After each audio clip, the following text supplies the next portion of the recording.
ጓል አንስተይቲ ኩሉ ግዜ ንጎ እንዳተንስአት ነጸላኣ ተገልቢባ ናብ ቤተ ክርስቲያን ናይ ምምላስ ልምዲ ነበራት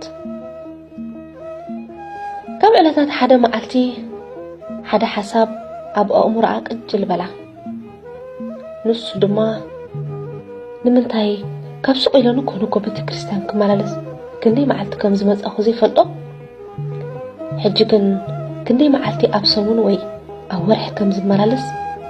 ክፈልጥ መታን ሓንቲ ዕትሮ ኣብ ዝቀጽር ናይ ቤተ ክርስቲያን ኣቕሚጠ ኣብ ዝኸድ ኩሉ ድማ ሓንቲ ጸጸር ይቕምጠላ ብድሕሪኡ ምስ መልአት ነቲ ጸጸር ይቆጽሮ ክንደይ ከም ዝተመላለስኩ ድማ ብኡ ገይረ ይፈልጥ ብምባል ከምኡ ንምግባር ሓሰበትን ብኡ ንብኡ ወሰነትን ካብዚ ምቕጻል ወትሩ ኣብ ዝኸደትሉ በታ ዕትሮ ሓንቲ ጸጸር ንምቕማጥ ናተይ ኢላ ተሓሰብቶ ከም ኢላ ነዊሕ እዋን ምስ ተመላለሰት ድማ ሓንቲ መዓልቲ ዕትሮኣ ከም ዝመልአት ታረጋገጸት ዕትሮይ መሊኣትለይ ዋይ በቃ ናይ መወዳእታ ጽባሕ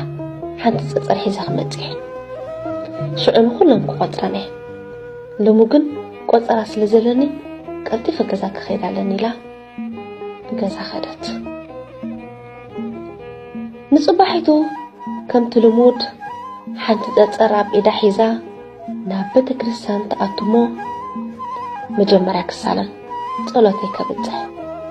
ኢላ ኣብቲ መንደቕ ተሳለመት ስዒማ ጸልያ ወዲኣ ብቐጥታ ናብታ ዕትሮ ኸይዳ ከፈተታ ከፊታ እንተረኣየት ግን እታ ዕትሮ ከምቲ ትማሊ መሊኣ ዝረኣየት ዘይኮነስ ገረውሮው ትብል ኣብ ውሽጣ ሓንቲ ጸጸር ጥራሕ ጸንሓታ እታ ጓል ኣዝያ ሰንበደት ሕልም እምበር ጋዱ ኮይኑ ተሰምዓን ኖ እዚ ዓይነይ ክኸውን ኣለዎ እምበር እዚ ብጥራሽ ክኸውን ኣይክእልን እዩ ብምባል ዓይና ሕሲ ኣቢላ ደራሪዛ ኮተ ተረጋጊኣን እንደገና እንተረኣየት ዝኾነ ለውጢ ረኣየትን ወዮ ዕትሮ ሓንቲ ጸጸር ጥራሕ ሒዛ ረኣየት ኣስዒባ ከም ዝበለት እዋ ሕራይ ምስራቅሲ ይስርቕዎ እሞ ግን ንምንታዮም እዚ ሓንቲ ጸጸር ገዲፎማ ከመይ ዝበልዎም ሰባት እዮም ከም ብምባል